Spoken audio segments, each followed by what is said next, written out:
Hello guys, if you want to send Solana from Binance to Phantom Wallet, let's do it in just 1 minute. Firstly, open your Phantom Wallet by clicking on the puzzle icon in the Chrome or the Phantom icon in Firefox.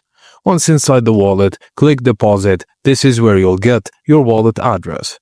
Select Binance from the deposit options. Your Phantom Wallet address and the QR code will appear.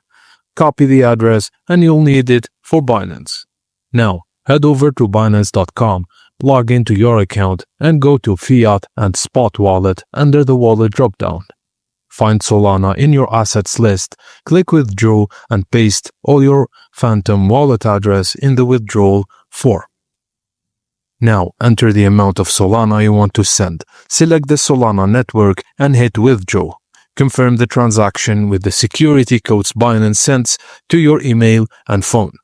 Once the transaction is processed, usually within 5 to 10 minutes, check your Phantom Wallet. And that's it. You've successfully transferred Solana from Binance to Phantom Wallet. Don't forget to like and subscribe for more quick crypto tutorials.